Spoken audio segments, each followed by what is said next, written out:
जय हिंद दोस्तों central paramilitary forces CAPF के लाखों जवानों का पुरानी पेंशन मिलने का सपना शायद पूरा न हो। इस साल 11 जनवरी को सीएपीएफ में पुरानी पेंशन व्यवस्था लागू करने को लेकर दिल्ली हाई कोर्ट ने जो बड़ा फैसला दिया था, उस पर सेंट्रल गवर्नमेंट ने सुप्रीम कोर्ट से फरवरी 2024 तक स्टे ऑर्डर ले लिया है। सुप्रीम कोर्ट के जस्टिस संजीव खन्ना और जस्टिस बेला त्रिवेदी की कमेटी ने ये स्टे ऑर्डर दिया है।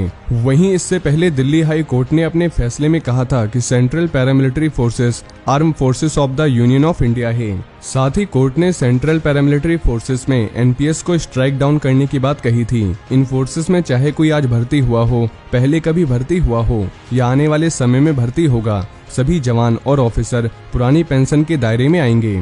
वैसे आपकी जानकारी के लिए बता दें, सेंट्रल पैरामिलिट्री फोर्सेस में पुरानी पेंशन लागू करने को लेकर दिल्ली हाई कोर्ट ने 11 जनवरी को दिए अपने फैसले में कहा था कि सीएपीएफ में 8 हफ्ते के अंदर पुरानी पेंशन लागू कर दी जाए। वैसे कोर्ट की ये डेट होली पर खत्म हो चुकी थी। वहीं सेंट्रल गवर्नमेंट हाई कोर्ट के फैसले के खिलाफ सुप्रीम कोर्ट में तो नहीं गई, मगर अदालत से 12 हफ्ते का समय मांग लिया। खास बात यह रही कि सेंट्रल गवर्नमेंट ने हाई कोर्ट के समक्ष जो दलील दी, उसमें 12 हफ्ते में ओपीएस लागू करने की बात नहीं कही, बल्कि इस मुद्दे पर मात्र सोच विचार करने के लिए समय मांगा गया था। मतलब इस ड्यूरेशन में central government Delhi high court के फैसले के खिलाफ सुप्रीम कोर्ट में भी जा सकती है या कानून के दायरे में कोई दूसरा रास्ता भी अपना सकती है। सेंट्रल गवर्नमेंट ने हाई कोर्ट में दी अपनी याचिका में ये सब अधिकार अपने पास सुरक्षित रखे थे। दोस्तों, सेंट्रल गवर्नमेंट कई मामलों में सेंट्रल पैरामिलिट्री फोर्सेस को आर्म फोर्स मानने को तैयार नहीं थी। पुरानी पेंशन का मुद्दा भी इसी चक्कर में फंसा हुआ था।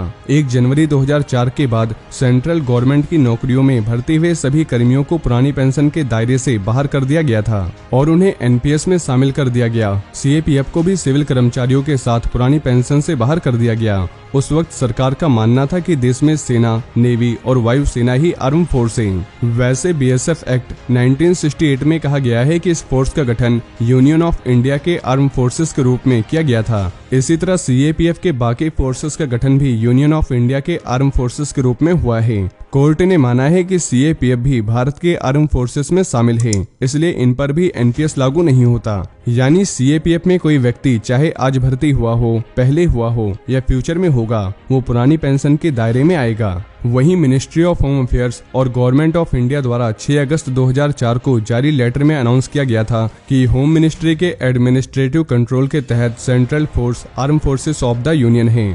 दोस्तों, सीएपीएफ के जवानों और ऑफिसर्स का कहना है कि सेंट्रल पैरामिलिट्री फोर्सेस में मिलिट्री डिपार्टमेंट्स वाले सभी कानून लागू होते हैं और सरकार खुद मान चुकी है कि ये फोर्स यूनियन ऑफ इंडिया के आर्म फोर्स हैं। इन्हें अलाउंस भी आर्म फोर्सेस की तर्ज पर मिलते हैं। इन फोर्सेस में कोर्ट मार्शल का भी प्रावधान है। ऐसे में इस मामले में सरकार डबल स्टैंडर्ड अपना रही है। अगर इन्हें सिविलियन मानते हैं तो आर्मी की तर्ज पर बाकी प्रावधान क्यों हैं? फोर्स के कंट्रोल का आधार भी आर्म फोर्स है। जो सर्विस रूल्स हैं वो भी आर्म फोर्सेस की तर्ज पर बने हैं।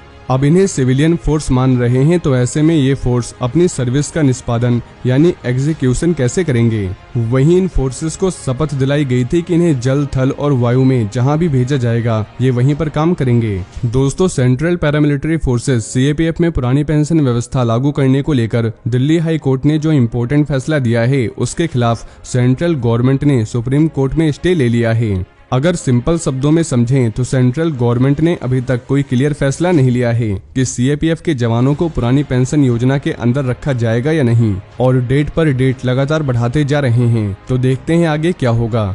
वहीं दोस्तों, ऐसी और भी जानकारी जानने के लिए हमारे साथ ऐसे ही जुड़े रहें और ये इन्फॉर्मेशन अगर आपके लिए यूजफुल रही हो तो वीडियो को ज्यादा से ज्यादा शेयर करें और चैनल को सब्सक्राइब करना न भूलें। जय हिंद, जय भारत।